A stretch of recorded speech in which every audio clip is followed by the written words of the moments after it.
Welcome to Scott and Shira at the Movies. I'm Jesse Shira. I'm Joshua Scott. And today we're going to be talking about The Seventh Seal. A knight and his sire return home from the Crusades to find that the Black Death has swept through their country. As they lie on the shores, Death appears to the knight to take him away because it's time to go, if you know what I mean. But the knight refuses and challenges him to a game of chess for his life. The Knight and Death play as the cultural turmoil envelops the people around them as they try, in different ways, to deal with the upheaval the plague has caused. So Josh, what did you think of The Seventh Seal? Well, I will say when I first heard about The Seventh Seal, I didn't know what to think about because obviously when I was looking it up on, when I was going on my buying Criterions during the sale, all I saw was just a picture on the Criterion cover, and it caught my eye. Didn't really say much about the film, and then the pictures below that on the Amazon site showed. So when I got it, obviously I was eager to see it, and I think like a few days or something before, I caught someone say that it was a must-see for film buffs. So obviously I need to see it. But then the person he was talking to said, yeah, but it's boring. And then the guy agreed that it's boring.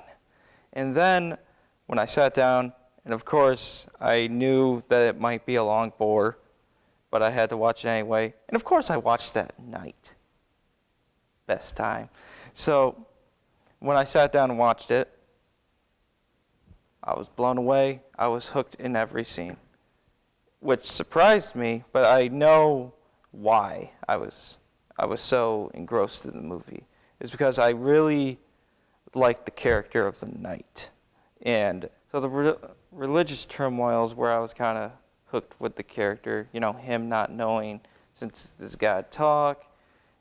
Since, God doesn't talk to him, he went on the Crusades in the desert, got stung by scorpions, bitten by snakes, and for what? A God that doesn't talk back to you? And now he's returned back, and this plague has struck all of the land. And, obviously, since Death's there, he asks him, but he's not getting any answers from Death. So, obviously, the chess game is going to give him answers and talking to other people. There's that great scene with the woman who's accused of witchcraft. I really enjoyed that scene. And I really liked this movie because it reminded me of a movie I saw last school year called Kingdom of Heaven. The director's cut of Kingdom of Heaven, and it had a similar kind of themes to that. Also had to deal with the Crusades, and I really enjoyed that film, and I think that's what really got me about this film. Obviously, since it's Bergman, this is probably one of his more famous films, is it's beautifully shot, it looks beautiful, it flows great in my opinion. I do not know why these people were bored by this movie. I extremely loved this movie. I don't know if I like it more than Kingdom of Heaven. I'm not really sure. Kingdom of Heaven was a lot more action-packed movie. But I think the other really good thing about this film is Death. The character of Death is he's actually kind of a funny character. He has a few funny, good moments, obviously, with one of the carnies, basically. And when the carnie's trying to escape his death, they have a little good moment together. And the thing that keeps me from really liking this film a lot is the ending. And not really, and more so what happens before the ending, with the final confrontation between the knight and Death. And it's not the ending itself, because obviously the ending is one of those,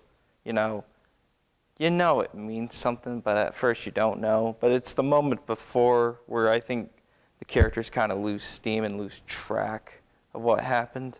But yes, but what did you think of this film? I'm very interested. I'm going through my notes and all that, and I thought it was great, like you did. I wasn't really bored by it, as so much as intrigued.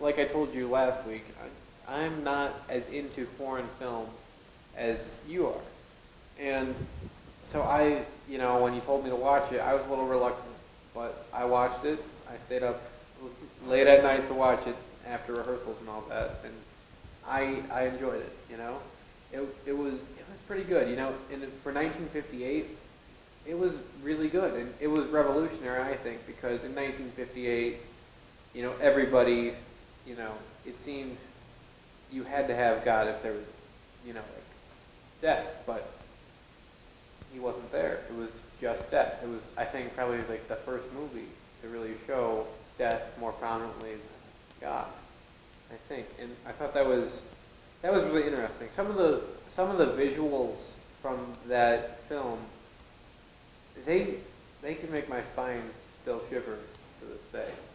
So I think it's a touching movie, I think. Like, it's one that you don't really expect it to, but it hooks you. It grabs you, you know?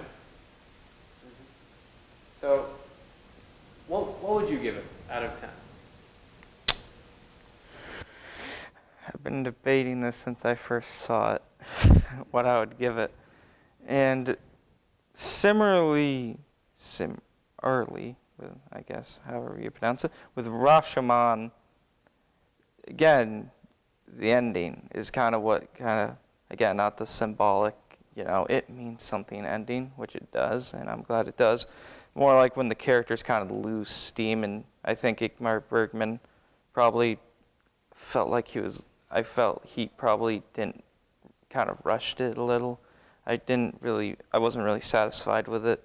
It really kind of keeps me from, I want to give it a 9, but I really feel like it deserves an 8.